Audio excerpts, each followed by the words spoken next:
Assalamualaikum warahmatullahi wabarakatuh. Halo semuanya, perkenalkan nama saya Nadia Dalfona dengan NIM 230320002. Dan di sini pertemuan kali ini kita akan membahas topik yang sangat menarik dan relevan dengan kehidupan organisasi, yaitu kepemimpinan kreatif dan inovatif dalam pengambilan keputusan efektif. Teman-teman, dunia terus berubah. Perkembangan teknologi, globalisasi, dan dinamika sosial membuat lingkungan kerja menjadi semakin kompleks dan penuh tantangan. Dalam situasi seperti ini, pemimpin tidak bisa lagi hanya mengandalkan cara lama atau gaya kepemimpinan yang kaku.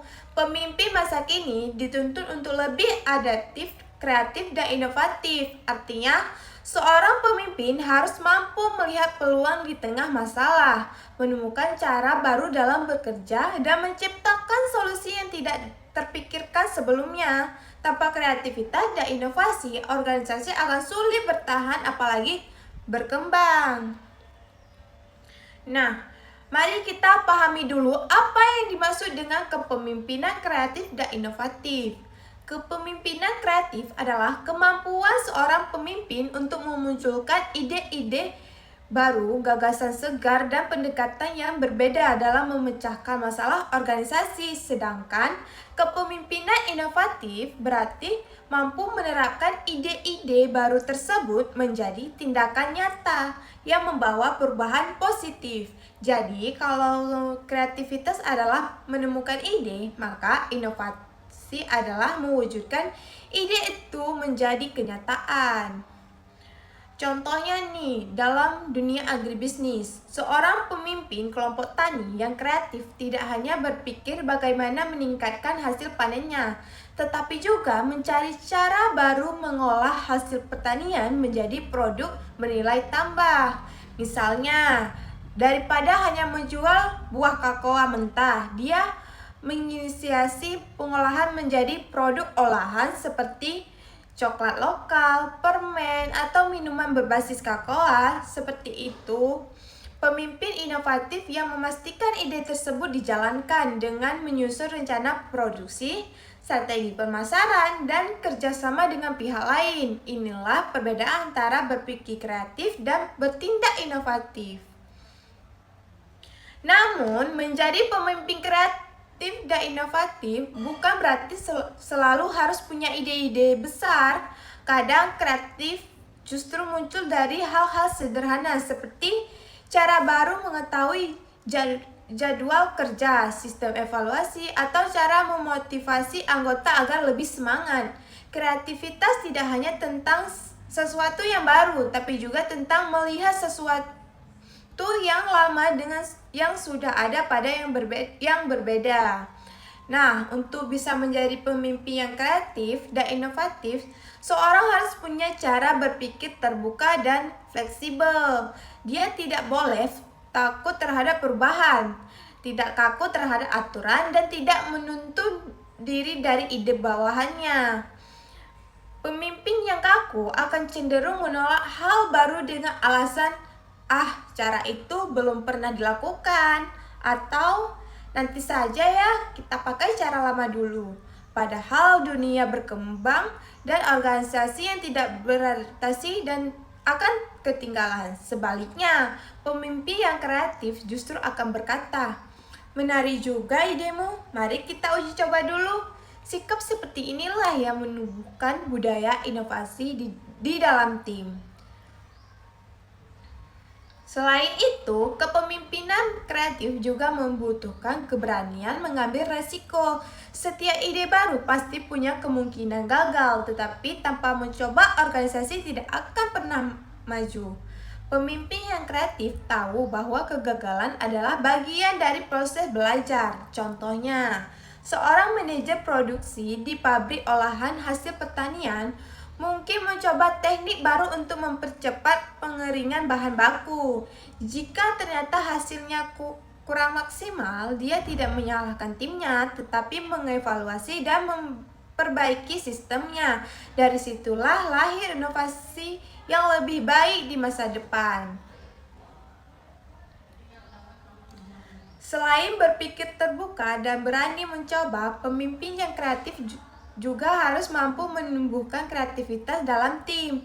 Karena pemimpin yang baik bukan hanya kreatif untuk dirinya sendiri, tetapi juga mendorong orang lain agar berani berpikir dan berpendapat. Misalnya, dalam rapat kelompok nih, pemimpin yang inovatif tidak mendominasi pembicaraan, dia justru bertanya, menurut kalian, ide apa yang bisa kita lakukan agar hasil kerja kita lebih efisien?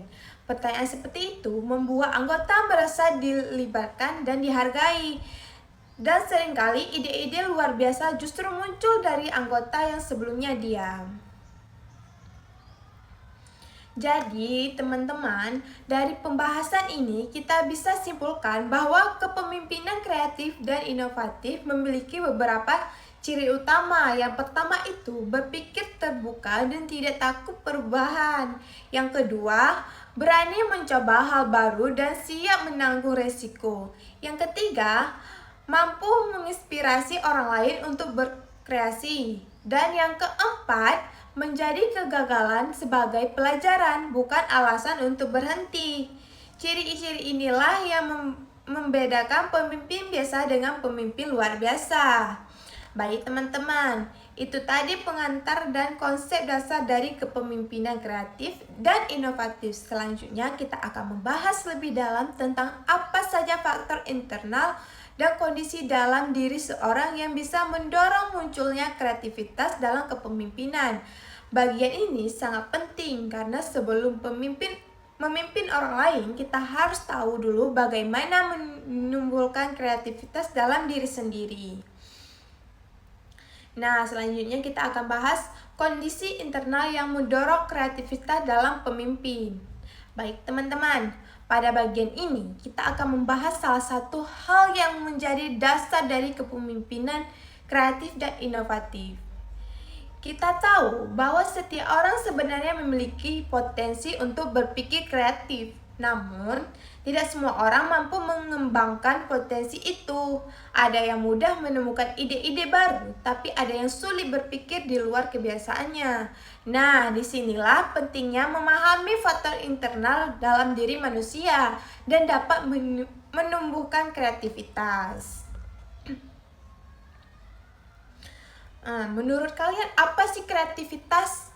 Sebelum kita membahas lebih jauh, mari kita pahami dulu apa itu kreativitas.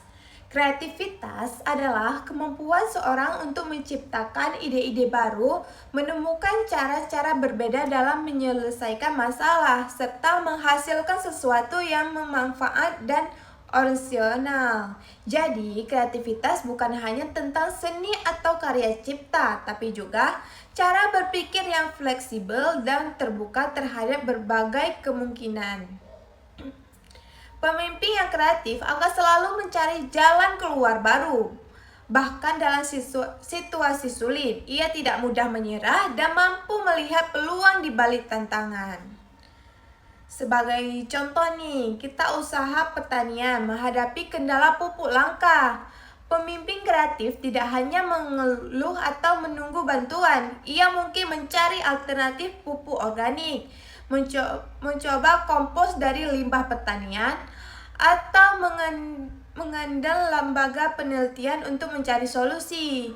Itulah bukti bahwa kreativitas lahir dari cara berpikir yang bukan terbuka dan inovatif.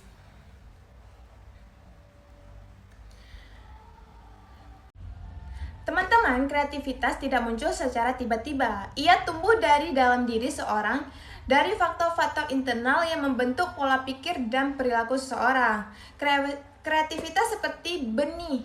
Kalau tanahnya subur, ia akan tumbuh dengan cepat. Kalau tidak dirawat, ia bisa kering dan mati. Mari kita bahas satu persatu faktor internal yang menjadi tanah subur bagi tumbuhnya kreativitas. Yang pertama itu ada rasa ingin tahu yang tinggi.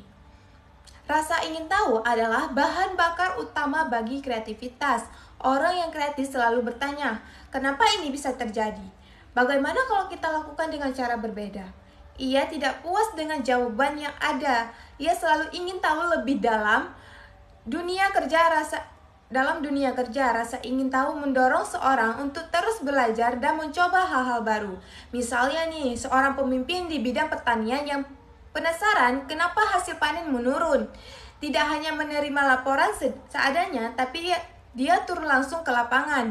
Ia bertanya pada petani, melihat kondisi tanah, mengecek pola tanam, dan dari situ menemukan solusi yang tepat. Dari rasa ingin tahu itulah muncul ide-ide segar dan inovatif. Yang kedua itu ada keberanian mengambil resiko. Kreatif tidak akan tumbuh tanpa keberanian. Pemimpin yang takut salah, takut gagal, atau takut dikritik, dia tidak akan bisa berinovasi. Inovasi selalu memiliki resiko, kadang berhasil, kadang gagal. Namun seorang kreatif tahu bahwa kegagalan bukan akhir, tapi bagian dari proses belajar. Thomas Alva Edison pernah berkata, "Saya tidak gagal, saya hanya menemukan 10.000 cara tidak berhasil." Pemimpin yang berani mencoba hal baru akan terus menemukan cara-cara yang lebih baik. Dalam organisasi, pemimpin seperti ini akan mendorong bawahannya untuk tidak takut berpendapat, tidak takut salah, dan selalu mencari jalan baru untuk memperbaiki keadaan. Contohnya, ketika usaha coklat lokal seperti pembeli karena banyak pesaing.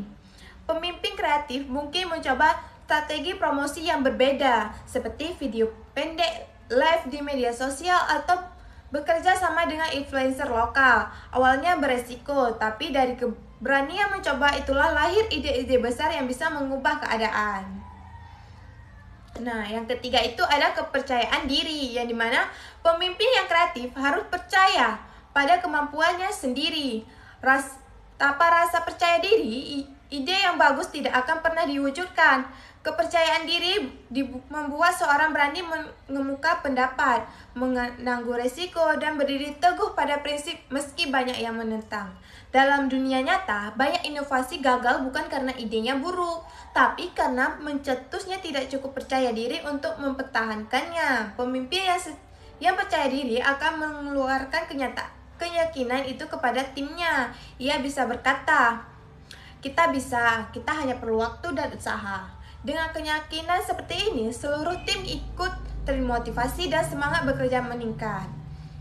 Yang keempat ada keterbukaan terhadap pengalaman baru, yang mana orang yang kreatif tidak menutup diri terhadap hal-hal baru. Ia suka mencoba, bereksperimen, dan belajar dari siapa saja. Pemimpin yang terbuka tidak merasa paling benar. Ia siap menerima masukan, kritik, bahkan ide yang berbeda dari bawahannya. Contohnya nih, dalam usaha agribisnis, ketika anggota kelompok mengusulkan cara tanam baru atau sistem pemasaran yang berbeda, pemimpin kreatif tidak langsung menolak, tapi mempertimbangkan dulu, menganalisis kemungkinan, dan jika masuk akal, ia berani mencoba. Sikap terbuka seperti inilah yang menjadi ciri khas pemimpin kreatif, karena tanpa keterbukaan, organisasi akan stuck dan sulit berkembang. Yang kelima, motivasi yang kuat untuk berprestasi, yang mana motivasi adalah tenaga berpenggerak dari dalam diri seorang untuk mencapai tujuan.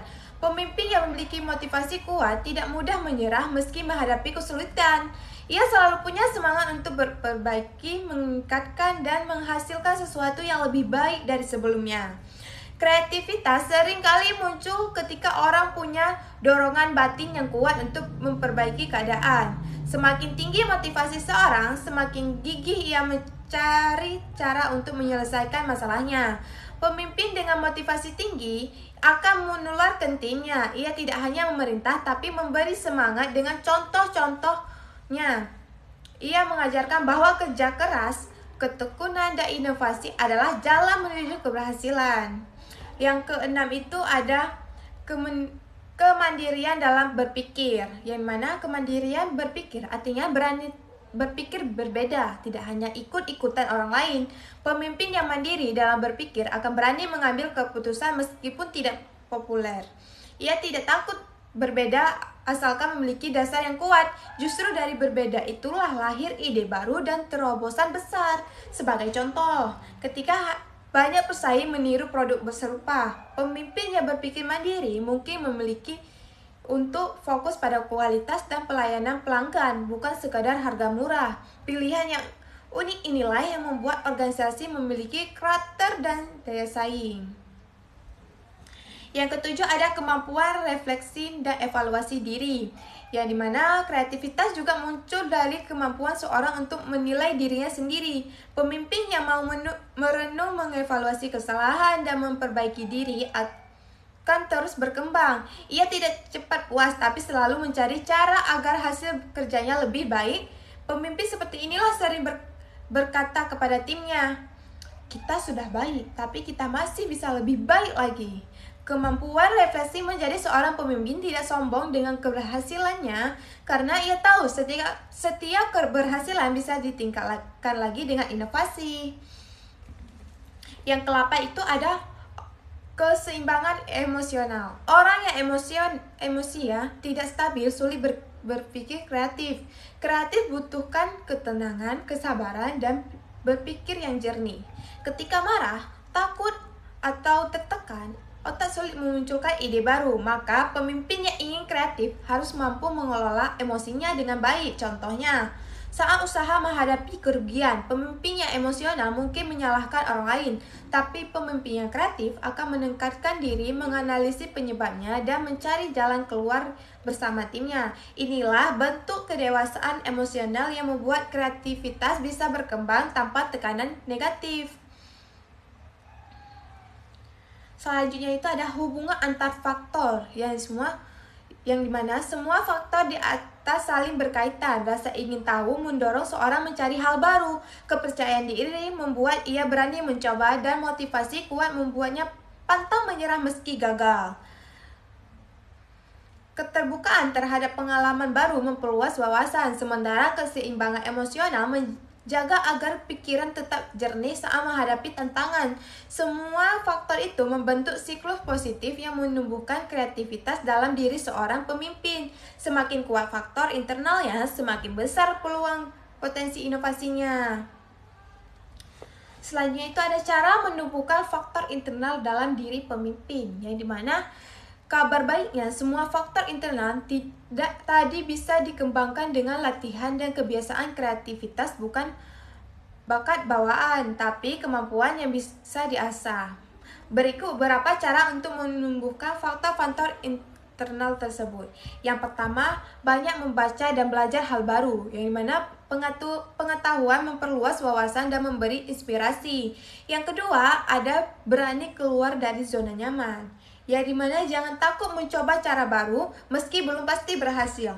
Yang ketiga, refleksi diri sendiri setiap hari, yang dimana evaluasi apa yang bisa diperbaiki dari cara kerja kita.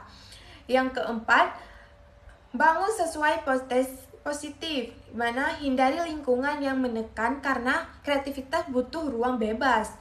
Dan yang kelima, kembangkan rasa syukur dan sabar, yang mana kedua hal ini membuat berpikiran lebih tenang dan terbuka. Jadi teman-teman, kita bisa simpulkan bahwa kreativitas lahir dari dalam diri manusia yang berpikir terbuka, percaya diri, dan berani mengambil resiko. Pemimpin yang ingin membawa organisasinya maju harus memulai dari dirinya sendiri, membangun pola pikir kreatif, mengendalikan emosi, dan terus belajar dari pengalaman. Kreativitas tidak hanya tentang menciptakan sesuatu yang baru, tetapi tentang melihat hal lama dengan cara pandang baru. Nah, sebagai penutup bagian ini, ingatlah satu hal penting. Pemimpin kreatif tidak menunggu kesempatan datang, tetapi menciptakan kesempatan itu sendiri. Kreativitas adalah modal utama untuk menjadi pemimpin inovatif, dan tanpa kondisi internal yang kuat, inovatif tidak akan pernah tumbuh. Baik teman-teman, itu tadi pembahasan panjang tentang kondisi internal yang mendorong kreativitas. Selain itu, kita akan lanjut ke bagian ketiga, yang mana kepemimpinan inovatif dan perannya dalam organisasi, di mana kita akan melihat bagaimana kreativitas ini diterapkan dalam kepemimpinan yang nyata dan membawa perubahan bagi organisasinya. Baik teman-teman, setelah sebelumnya kita membahas tentang faktor internal yang mendorong munculnya kreativitas dalam diri seorang pemimpin, sekarang kita akan melangkah ke tahap berikutnya, yaitu bagaimana kreativitas itu diterjemahkan ke dalam tindakan nyata melalui kepemimpinan inovatif.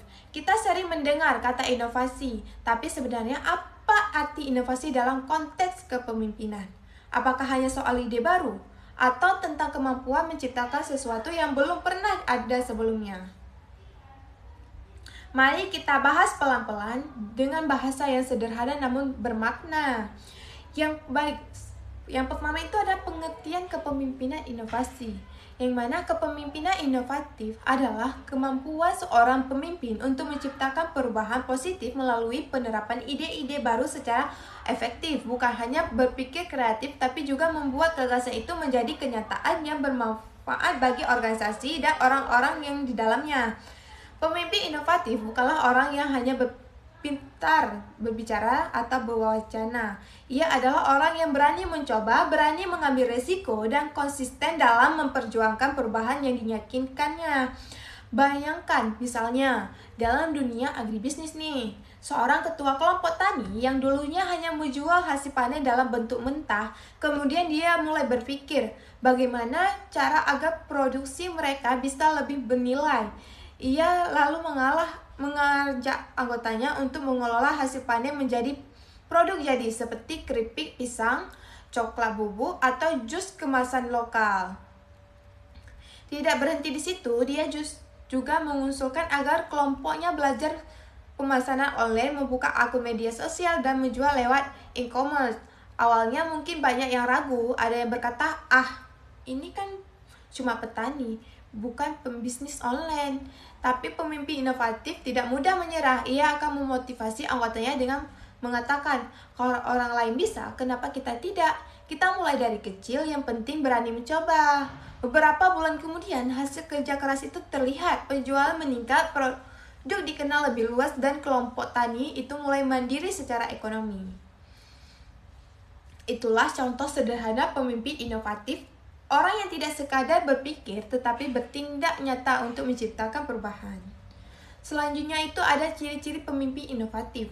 Agak lebih jelas, mari kita uraikan satu persatu ciri-ciri seorang pemimpin yang inovatif. Yang pertama itu visioner dan berorientasi di masa depan, di mana pemimpin inovatif tidak hanya berpikir untuk hari ini, tetapi sudah membayangkan bagaimana kondisi organisasinya 5 atau 10 tahun ke depan. Ia memiliki visi yang jelas, tahu arah yang ingin dia tuju, dan mampu menginspirasi orang lain untuk ikut belajar ke sana. Misalnya, seorang pengusaha muda di bidang agribisnis punya visi agar produknya bisa masuk ke pasar ekspor. Ia kemudian menyusun langkah-langkah strategi, meningkatkan kualitas, membangun merek, dan memperkuat jaringan distribusi. Dengan visi yang jelas, ia bisa menggerakkan seluruh timnya untuk bekerja ke arah yang sama. Yang kedua ada terbuka terhadap ide dan perubahan, di mana pemimpin inovatif menyadari bahwa sumber ide tidak selalu datang dari dirinya sendiri. Kadang ide terbaik justru muncul dari anggota yang sehari-hari bekerja di lapangan. Pemimpin yang baik tidak merasa paling benar. Ia mau mendengar, memberi ruang, dan menghargai setiap pendapat. Ketika bawahannya berani berbicara, memberi masukan, atau bahkan mengkritik, pemimpin inovatif tidak tersinggung. Ia justru berterima kasih karena dari situ ia bisa melihat hal yang mungkin terlewatkan. Organisasi yang dipimpin oleh pemimpin seperti ini akan terasa hidup, dinamis, dan penuh semangat. Tidak ada rasa takut untuk berpendapat karena setiap ide dianggap berharga. Yang ketiga itu ada berani mengambil resiko dengan perhitungan matang. Inovasi tidak bisa dipisahkan dari resiko. Tidak ada ide baru yang 100% aman. Tetapi, pemimpin inovatif tahu cara mengelola resiko itu dengan cerdas. Ia tidak bersembarangan mengambil langkah, tetapi juga tidak menunda terlalu lama. Ia mempertimbangkan semua kemungkinan, menyiapkan alternatif, dan berani menanggung konsekuensinya. Misalnya nih, ketika ingin mengubah sistem produksi atau memperkenalkan produk baru, pemimpin inovatif melakukan uji coba terlebih dahulu. Ia memantau hasilnya, belajar dari kesalahan, dan memperbaiki setiap kelemahan. Dengan cara seperti itu, organisasi bisa maju tanpa harus takut gagal. Yang keempat itu ada membangun lingkungan yang mendukung inovasi, yang mana inovasi tidak akan tumbuh di lingkungan yang penuh rasa takut. Jika bawahannya khawatir disalahkan ketika mencoba hal baru, maka tidak akan ada yang berani berkreasi. Pemimpin inovatif menciptakan budaya yang positif, di mana gagal bukan aib, tapi kesempatan untuk belajar. Ia memberi ruang bagi eksperimen, mendukung ide baru, dan mewujudkan setiap ucapan meski hasil belum sempurna. Contohnya, dalam kelompok agribisnis, pemimpin bisa memberi kesempatan kepada anggota untuk mencoba metode tanam baru di sebagian lahannya, sambil tetap menjaga sistem lama di area lain. Dengan begitu, inovasi bisa diuji tanpa merusak sistem yang sudah berjalan. Yang kelima, ada fokus pada pembelajaran dan pengembangan diri, yang mana pemimpin inovatif sadar bahwa dunia terus berubah. Karena itu, ia juga harus terus belajar dan memperluas wawasan.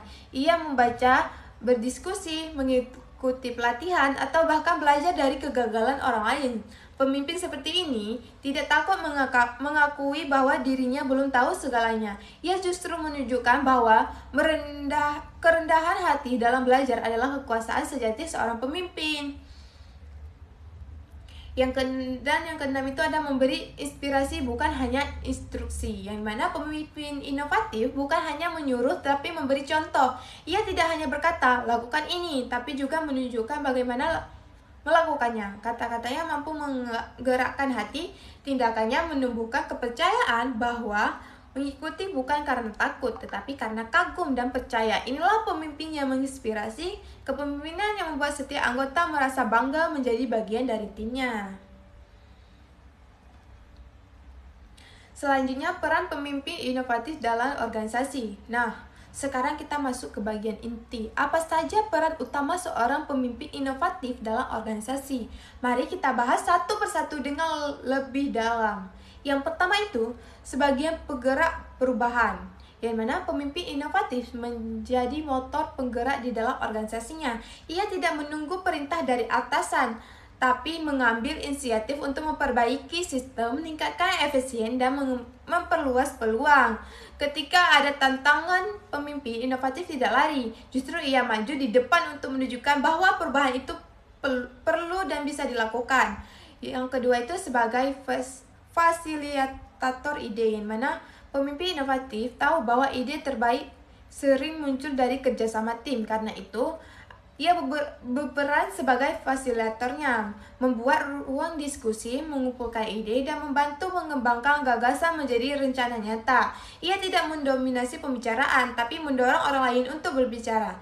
Ia tidak memaksa ide sendiri, tapi menyelesaikan mana yang paling baik untuk kepentingan bersama. Yang ketiga itu sebagai pengambilan keputusan yang bijak, di mana inovasi yang baik butuh keputusan yang tegas. Pemimpin inovatif tahu kapan harus mencoba hal baru dan kapan harus berhenti atau mengganti strategi. Ia tidak ragu mengambil keputusan yang tidak populer jika memang itu yang terbaik bagi organisasinya. Yang keempat itu ada sebagian motivator dan teladan. Pemimpin inovatif menyalakan semangat dalam timnya. Ia tahu bagaimana cara membuat orang lain percaya diri, optimis, dan berani berkreasi. Bahkan ketika timnya mengalami kegagalan, pemimpin seperti ini akan berkata, tidak apa-apa gagal hari ini, yang penting kita belajar untuk berhasil besok. Ia memberi energi positif dan menunjukkan dengan sikap bahwa kerja keras dan keberanian pasti membuatkan hasil. Dan yang kelima, sebagai jembatan antara ide dan realitas. Tidak semua ide bisa langsung diterapkan. Tugas pemimpin inovatif adalah menjembatani antara kreativitas dan kenyataan lapangan. Ia tahu bagaimana mengubah ide besar menjadi rencana kecil yang bisa dijalankan langkah demi langkah. Contohnya nih, jika tim punya ide untuk membuat produk baru, pemimpin inovatif akan membantu menyiapkan rencana produksi, anggaran, dan strategi pemasarannya. Dengan cara ini, inovatif tidak berhenti di atas kertas, tetapi benar-benar menjadi tindakan nyata. Jadi, teman-teman, pemimpin inovatif bukan hanya orang yang berpikir berbeda, tetapi orang yang mampu mengubah perbedaan itu menjadi kekuatan. Ia berani mengambil langkah pertama, menanggung resiko, dan menjadi teladan bagi orang lain. Karena inovasi sejati tidak lahir dari kata-kata, tetapi dari keberanian untuk bertindak dan konsistensi untuk memperjuangkan perubahan. Dan yang paling penting, pemimpin inovatif tidak hanya mengubah organisasi, tetapi juga mengubah cara berpikir orang di dalamnya. Ia menanam semangat bahwa setiap individu bisa menjadi bagian dari perubahan. Dengan begitu, inovasi bukan hanya tanggung jawab pemimpin, tetapi menjadi budaya yang tumbuh di seluruh tim. Nah, selanjutnya kita akan masuk ke bagian 4, yang mana pengambilan keputusan yang efektif dalam kepemimpinan. Kita sekarang memasuki salah satu bagian yang paling penting dari pertemuan kali ini, yaitu pengambilan keputusan yang efektif, yang mana sebelumnya kita sudah membahas bahwa seorang pemimpin yang inovatif bukan hanya mampu menciptakan ide, tetapi juga harus tahu bagaimana mengubah ide tersebut menjadi tindakan nyata, dan proses itu mewujudkan ide itu selalu berawal dari satu hal penting, yaitu keputusan. Nah, selanjutnya itu pengertian dan makna pengambilan keputusan. Secara sederhana, pengambilan keputusan adalah proses pemilihan satu alternatif tindakan terbaik dari beberapa pilihan yang tersedia. Itu mencapai tujuan tertentu. Namun dalam konteks kepemimpinan, keputusan bukan sekedar memilih, melainkan menentukan arah organisasi dan masa depan orang-orang yang dipimpin. Seorang pemimpin setiap hari harus membuat keputusan, mulai dari keputusan kecil seperti membagi tugas, menjadwalkan rapat, atau memilih strategi penjualan, sampai keputusan besar seperti menambah tenaga kerja, memperluas pasar, atau mengubah struktur organisasinya. Dan yang membedakan pemimpin biasa dengan pemimpin yang hebat adalah kualitas dalam pengambilan keputusannya. Pemimpin hebat tidak asal memutuskan, tetapi mempertimbangkan semua aspek dengan hati-hati dan bijaksana. Selanjutnya itu ada mengapa pengambilan keputusan itu penting. Teman-teman, keputusan adalah jantung dari kepemimpinan. Tanpa keputusan, sebuah organisasi tidak akan bergerak. Bayangkan sebuah kapal tanpa kapten yang berani menentukan arah. Kapal itu akan terus berputar di tengah laut tanpa tujuan. Demikian pula organisasi tanpa keputusan yang jelas akan menjalan tanpa arah dan akhirnya kehilangan arah dan tujuan. Keputusan yang tepat akan membawa organisasi ke arah kemajuan, sementara keputusan yang salah bisa menyebabkan kerugian besar, kehilangan kepercayaan, bahkan kehancuran moral dalam tim. Itulah sebabnya mengapa pengambilan keputusan disebut sebagai ujian utama bagi seorang pemimpin. Selanjutnya itu ada prinsip dasar dalam pengambilan keputusan. Sebelum kita masuk ke langkah-langkah dan gaya kepemimpinan dalam pengambilan keputusan, ada beberapa prinsip dasar yang harus dipegang oleh seorang pemimpin agar setiap keputusannya yang dibuat menjadi efektif. Yang pertama itu adalah rasionalitas dan logika. Pemimpin harus berpikir rasional dan tidak emosional. Keputusan yang efektif diambil berdasarkan pertimbangan yang logis, bukan karena tekanan, gengsi, atau perasaan sesaat. Sebagai contoh, jangan karena marah kepada salah satu anggota tim lalu memutuskan memindahkan tanpa alasan objektif. Hal seperti itu bisa merusak hubungan kerja dan menurunkan kepercayaan bawahannya. Yang kedua ada data dan fakta valid, yang mana keputusan yang baik harus terdiri di atas data informasi yang benar. Data ini bisa berupa laporan keuangan, data penjualan, hasil survei pasar, atau keuangan balik dari pelanggan. Tanpa data yang akurat, keputusan hanya akan menjadi tambakan. Pemimpin yang efektif selalu berkata, jangan memutuskan berdasarkan asumsi, mari kita lihat datanya dulu. Yang ketiga ada berorientasi pada tujuan. Setiap keputusan harus selalu mengarah pada pencapaian tujuan organisasi. Kalau keputusan itu tidak mendukung tujuan besar, maka meskipun tampak baik, tetap saja tidak efektif. Pemimpin yang baik selalu bertanya sebelum membuka keputusan, apakah keputusan ini membawa kita lebih dekat pada tujuan organisasi? Nah, yang keempat itu ada keseimbangan antara kepercayaan dan ketepatan, di mana dalam dunia kerja ada keputusan yang harus cepat dan ada yang butuh waktu untuk mempertimbangkannya. Pemimpin yang efektif tahu kapan harus cepat, kapan harus hati-hati. Terlalu cepat bisa ceroboh, tetapi terlalu lama bisa kehilangan peluang. Kuncinya adalah keseimbangan, cepat dalam bertindak, tapi tetap dengan pertimbangan yang matang. Yang kelima itu ada tanggung jawab dan keberanian, yang mana keputusan tidak hanya soal berpikir, tapi juga soal keberanian untuk bertindak dan menanggung konsekuensinya. Pemimpin sejati Berani berkata, saya yang memutuskan dan saya yang bertanggung jawab atas hasilnya. Keputusan yang diambil tanpa tanggung jawab hanya akan menimbulkan kekacauan. Nah, selanjutnya itu ada proses dan tahap pengambilan keputusan. Sekarang mari kita bahas tahap-tahap yang harus dilakukan dalam proses pengambilan keputusan yang efektif. Meskipun setiap organisasi bisa memiliki pola yang berbeda-beda, secara umum ada 6 langkah utama yang bisa dijadikan pedoman. Yang pertama itu ada mengidentifikasi masalah, yang dimana langkah pertama yang paling penting adalah menganalisis masalah dengan benar. Masalah yang tidak dikenali dengan tepat akan menghasilkan keputusan yang salah. Bedanya, pemimpin keliru karena terlalu cepat menyimpulkan tanpa memahami akar masalahnya. Misalnya, jika produksi menurun, jangan langsung menyalahkan karyawan. Cari tahu dulu apakah karena bahan baku kurang, mesin rusak, atau strategi kerjanya tidak efisien. Pemimpin yang bijak selalu berkata, kita tidak bisa memperbaiki sesuatu yang tidak kita pahami. Nah, yang kedua itu ada mengumpulkan data dan informasi, yang mana setelah tahu masalahnya, langkah berikutnya adalah mengumpulkan semua informasi yang relevan. Informasi ini bisa berubah data kuantitatif, yang mana angka, laporan hasil survei, maupun kualitatif, yaitu pendapat dan pengalaman atau observasi, yang mana semakin lengkap dan akurat data yang dimiliki, semakin besar peluang untuk membuat keputusan yang tepat. Dalam hal ini, semua pemimpin juga harus pandai memilih informasi yang penting dari informasi yang tidak relevan. Yang ketiga itu ada mengembangkan alternatif solusi, yang dimana masalah yang baik tidak hanya punya satu jawaban. Seorang pemimpin harus mampu mengidentifikasi beberapa alternatif solusi yang mungkin.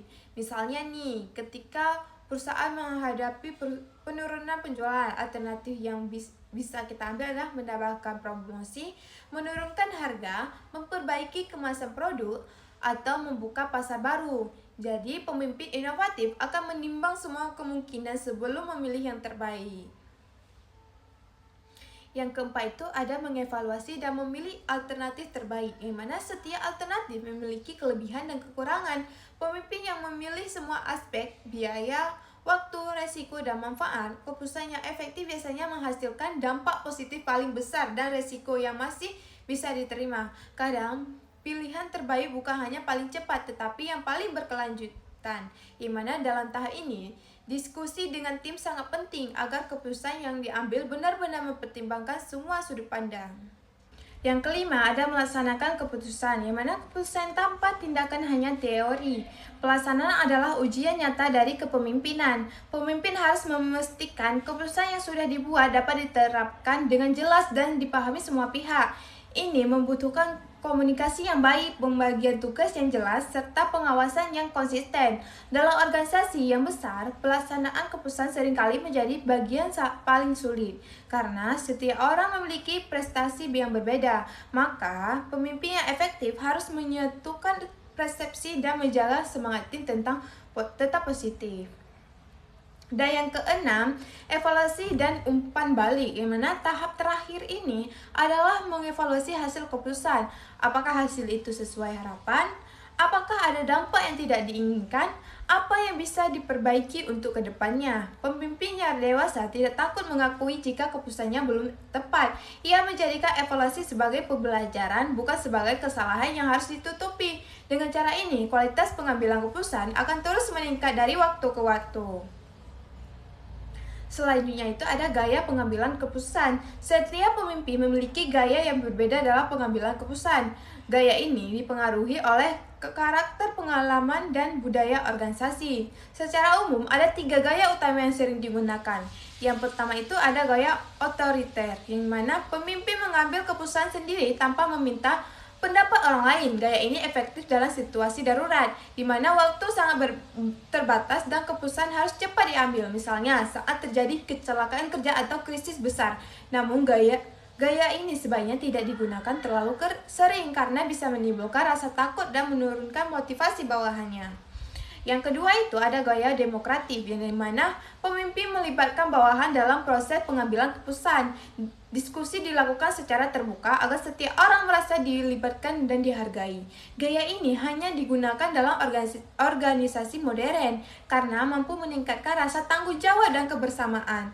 Dalam agribisnis misalnya, gaya ini cocok digunakan saat menentukan strategi panen bersama kelompok tani karena setiap anggota memiliki pengalaman dan pandangan berbeda yang bisa menjadi masukan berharga. Yang ketiga itu ada gaya delegatif, yang dimana pemimpin memberikan kepercayaan penuh kepada timnya untuk mengambil keputusan sendiri. Gaya ini cocok untuk tim yang sudah berpengalaman, mandiri, dan profesional. Namun, pemimpin tetap harus memantau dari jauh dan siap memberikan bimbingan jika dibutuhkan. Gaya ini menumbuhkan rasa percaya diri dan tanggung jawab dalam diri anggotanya. Selanjutnya itu ada faktor penentu keberhasilan dalam pengambilan keputusan. Efektivitas keputusan tidak hanya ditentukan oleh logika, tetapi juga oleh faktor-faktor pendukung lain seperti kematangan emosi pemimpin. Pemimpin yang tenang lebih mampu berpikir jernih. Kemampuan berkomunikasi, di mana keputusan tidak akan berhasil tanpa penyampaian yang jelas. Kerja sama tim, di mana dukungan dan partisipasi anggota menentukan keberhasilan pelaksanaan keputusan. Dan yang terakhir itu ada ketersediaan sumber daya, di mana keputusan hebat tidak akan berjalan jika sumber daya tidak mencukupi. Semua faktor ini akan kita bahas lebih rinci pada bagian kelima nanti. Jadi teman-teman, bisa kita simpulkan bahwa pengambilan keputusan yang efektif adalah perpaduan antara logika, keberanian, dan tanggung jawab. Pemimpin yang efektif tidak hanya tahu apa yang benar, tetapi juga tahu kapan dan bagaimana menerapkan dengan bijak. Keputusan yang baik membawa kejelasan arah, semangat tim, dan kepercayaan dari bawahannya. Sebaliknya, keputusan yang buruk bisa menimbulkan kebingungan dan kehilangan arah organisasi. Maka, sebagai calon pemimpin masa depan, latihanlah diri kita untuk berpikir kreatif, berani mengambil resiko, dan yang paling penting, berani bertanggung jawab atas setiap keputusan yang kita ambil. Baik teman-teman, demikian pembahasan panjang kita tentang pengambilan keputusan yang efektif. Setelah ini, kita akan masuk ke bagian kelima, yaitu faktor-faktor yang mempengaruhi pengambilan keputusan. Bagian ini akan menjelaskan lebih dalam tentang pengaruh lingkungan, kondisi pribadi, dan situasi organisasi terhadap proses pengambilan keputusan seorang pemimpin. Nah, baik teman-teman, sekarang kita sudah sampai pada salah satu bagian penting dalam pembahasan tentang pengambilan keputusan, yaitu faktor-faktor yang mempengaruhi. Kita sudah tahu bahwa keputusan yang baik tidak lahir begitu saja. Ada banyak hal baik dari dalam diri pemimpin maupun dari lingkungan sekitarnya yang menentukan apakah keputusan itu akan tepat, bijak, dan berhasil dijalankan. Karena itu, penting bagi seorang pemimpin untuk memahami dan mengenali faktor-faktor ini supaya setiap keputusan yang diambil benar-benar mempertimbangkan segala aspek yang relevan, bukan hanya berdasarkan intuisi atau perasaan sesaat. Secara umum, faktor-faktor yang mempengaruhi pengambilan keputusan dapat kita bagi menjadi dua bagian kelompok besar, yaitu faktor internal yang berasal dari dalam diri pemimpin dan faktor eksternal yang berasal dari lingkungan luar organisasi. Mari kita bahas satu persatu secara lebih mendalam. Baik, yang pertama faktor internal. Faktor internal mencakup segala sesuatu yang ada di dalam diri seorang pemimpin, mulai dari kepribadiannya, pengalaman, nilai hidup, cara berpikir, hingga kondisi emosionalnya. Faktor ini membentuk bagaimana seorang pemimpin memandang suatu masalah dan menentukan jalan keluarnya. Misalnya nilai dan prinsip pribadi. Nilai hidup seorang adalah dasar moral dan pengambilan keputusan. Pemimpin yang menunjukkan tinggi kejujuran, keadilan, dan tanggung jawab akan cenderung membuat keputusan yang beretika dan dapat dipercaya.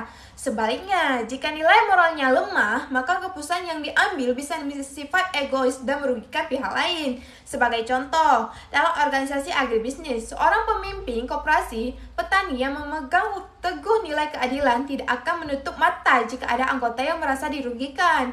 Ia akan berusaha mencari solusi yang adil bagi semua pihak, meskipun mungkin secara pribadi harus berkorban. Ini bukan bahwa keputusan yang berlandaskan nilai moral kuat akan melahirkan kepercayaan dan rasa hormat dari bawahannya.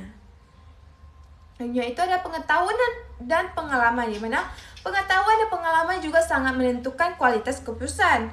Pemimpin yang berpengalaman biasanya menilai situasi dengan lebih tajam karena ia sudah pernah mengambil masalah serupa di masa lalu. Setiap pengalaman menjadi guru berharga yang membentuk kebijaksanaan dalam berpikir dan bertindak. Contohnya nih, seorang pemimpin usaha olahan kokoa yang pernah mengalami penurunan penjualan akan tahu bagaimana cara menyesuaikan strategi pemasaran ketika pasar lesu, mungkin dengan inovasi kemasan, promosi digital, atau mengubah target konsumennya.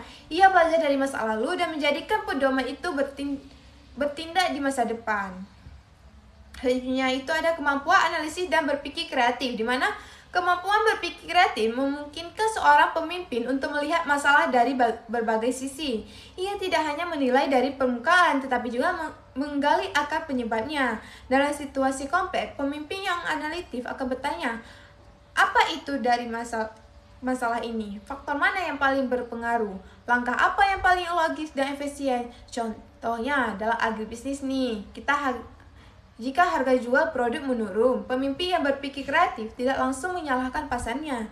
Ia akan menelusuri apakah ada masalah pada kualitas produk, solusi distribusi, atau strategi promosi. Pendekatan rasional seperti ini yang membuat keputusan menjadi tepat sasaran dan dapat bertanggungjawabkan.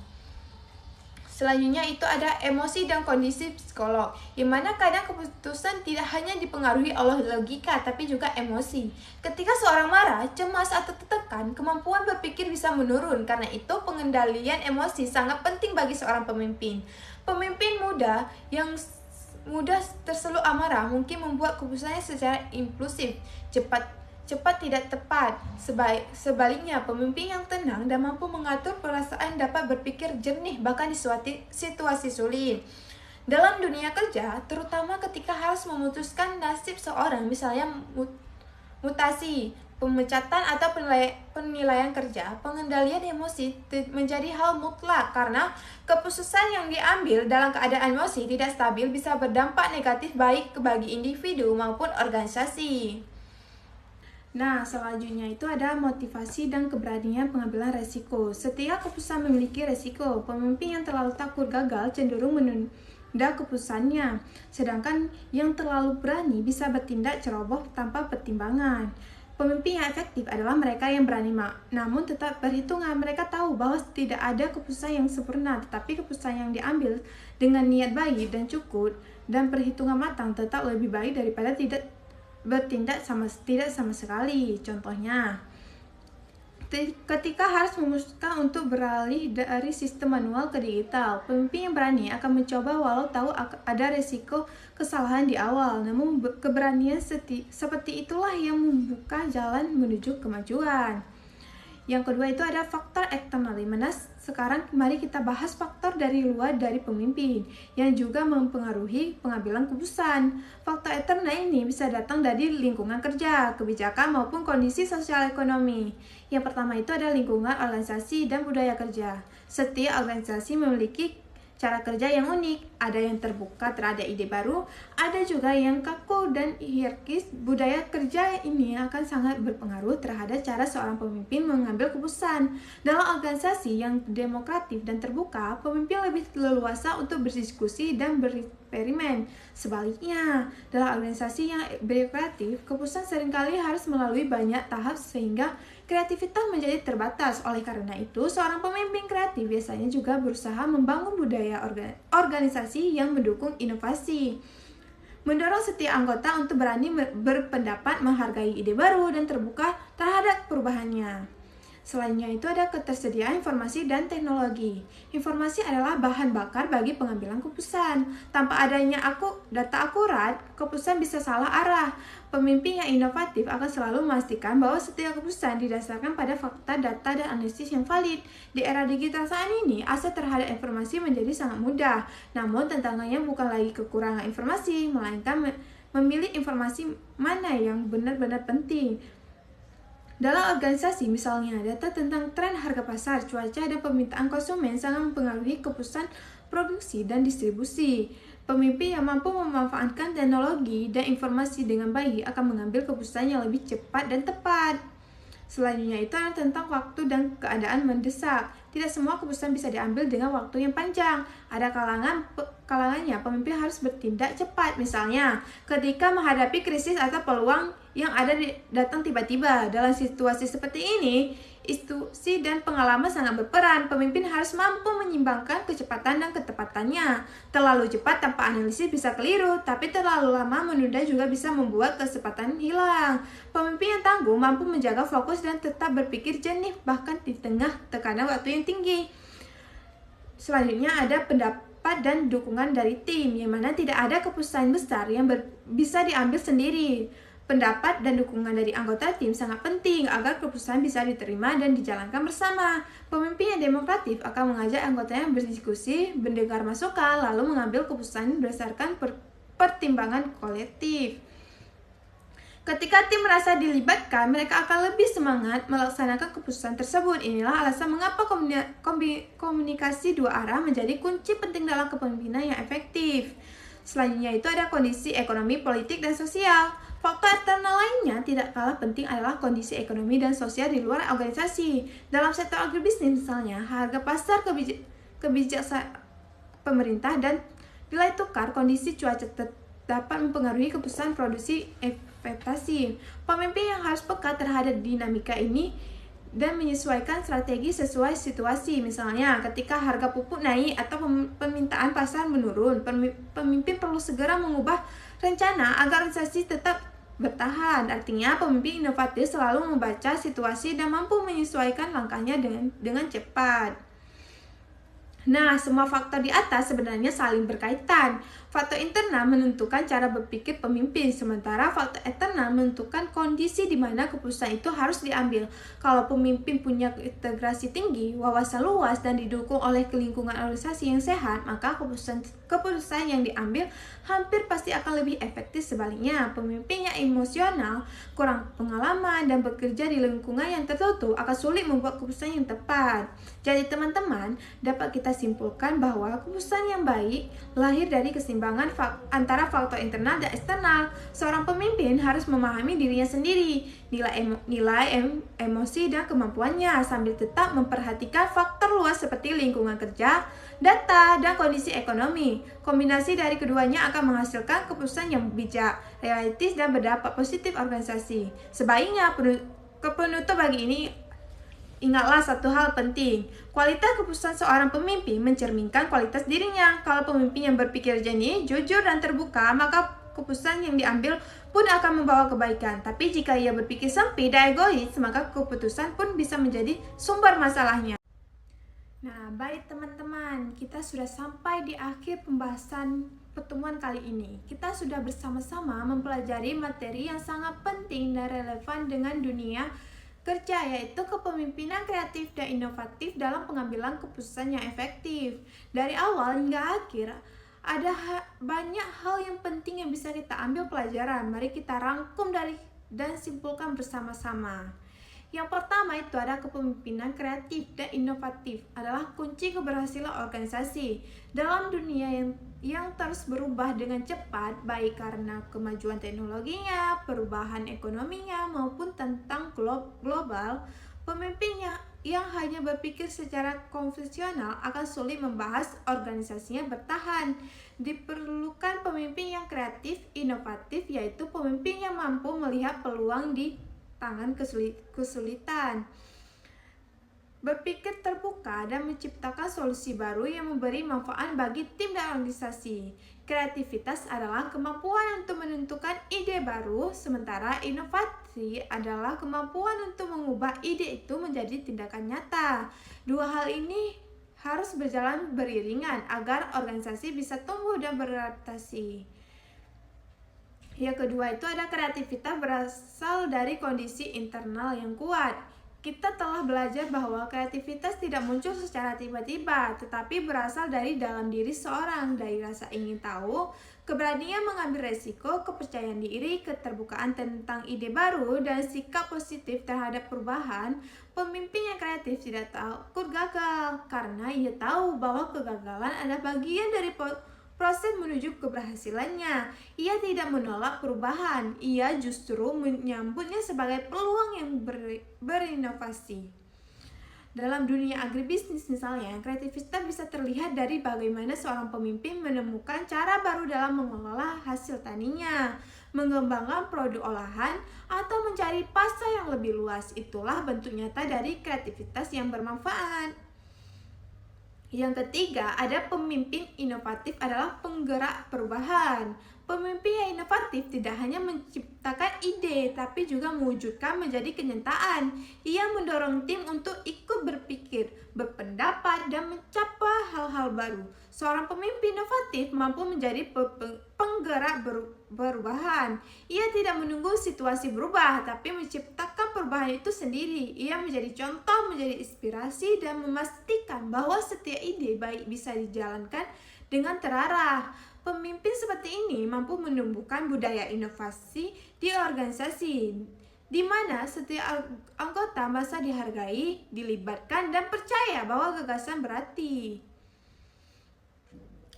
Yang keempat ada pengambilan keputusan efektif adalah ciri pemimpin yang dewasa. Setiap pemimpin sekreatif apapun tetap harus bisa mengambil keputusan secara bijak dan rasional, karena pengambilan keputusan adalah inti dari kepemimpinan. Keputusan yang efektif tidak dibuat tergesa-gesa, tetapi melalui proses berpikir yang sistematis, mulai dari mengenali masalah, mencari informasi, menilai alternatif, memilih solusi terbaik, hingga mengevaluasi hasilnya. Pemimpin yang bijak tidak hanya memutuskan berdasarkan keinginan pribadi, tetapi juga mempertimbangkan kepentingan organisasi dan kesejahteraan orang lain. Ia tahu kapan harus mendengar, kapan harus bertindak, dan kapan harus menunggu waktu yang tepat. Yang kelima, banyak faktor yang mempengaruhi keputusan. Keputusan seorang pemimpin tidak pernah diambil dalam ruang kosong. Ia selalu dipengaruhi oleh berbagai faktor, baik internal maupun eksternal. Dari dalam diri adalah nilai-nilai moral, pengalaman, kemampuan pikir, dan pengendalian emosi. Sedangkan dari luar ada tekanan waktu, kondisi ekonomi, budaya organisasi, serta dukungan tim. Pemimpin yang baik mampu menyimbangkan semua faktor ini. Ia tidak larut dalam tekanan, tetapi juga tidak menutup mata terhadap kenyataan di lapangannya. Ia bijak dalam membaca situasi dan menyesuaikan langkah dengan kondisi yang ada. Inilah yang membuat keputusan yang diambil tidak hanya tepat, tapi juga terima dan dijalankan dengan komitmen oleh seluruh tim. Yang keenam, ada hubungan antara kreativitas, inovasi, dan keputusan. Dari semua yang kita bahas, ada benang merah yang menghubungkan semuanya. Kreativitas melahirkan ide, inovasi menggerakkan ide itu, dan keputusan menentukan arah penerapannya. Seorang pemimpin yang mampu mengembangkan ketiga hal itu, berpikir kreatif, bertindak inovatif, dan mengambil keputusan yang dengan bijak, akan mampu membawa organisasinya ke arah kemajuan yang berkelanjutan. Kepemimpinan seperti ini tidak hanya menghasilkan hasil yang baik, tetapi juga membangun budaya kerja yang positif, kolaboratif, dan berorientasi pada perubahannya. Jadi teman-teman, kepemimpinan kreatif dan inovatif adalah pengambilan keputusan yang efektif, adalah perpaduan antara kemampuan berpikir, keberanian bertindak, dan kebijaksanaan dalam memilih jalan terbaik. Pemimpin yang hebat bukan yang selalu benar, tapi juga selalu mau belajar, terbuka terhadap masukan, dan berani bertanggung jawab atas setiap keputusan yang diambil. Kita semua punya potensi untuk menjadi pemimpin seperti itu melalui dari hal kecil, berpikir terbuka, berani mencoba ide baru, dan belajar mengambil keputusan yang matang. Karena pemimpin sejati tidak diukur dari seberapa tinggi jabatan seorang, tetapi dari seberapa besar pengaruh potensi yang ia berikan kepada orang lain. Baik teman-teman, demikian pembahasan kita pada pertemuan kali ini. Semoga dari materi tentang kepemimpinan kreatif dan inovatif, kita semua bisa belajar menjadi pribadi yang berpikir maju, terbuka terhadap perubahan, selalu berusaha memberikan solusi terbaik dalam setiap situasi. Mari berlatih untuk menjadi pemimpin yang tidak hanya mampu mengatur tetapi juga menginspirasi dan membawa perubahan positif bagi lingkungan sekitar. Saya Nadia Darafona mengucapkan terima kasih atas perhatian teman-teman semua. Teruslah belajar, teruslah berinovasi, dan menjadilah pemimpin yang membawa kebaikan. Sampai jumpa pertemuan berikutnya. Wassalamualaikum warahmatullahi wabarakatuh.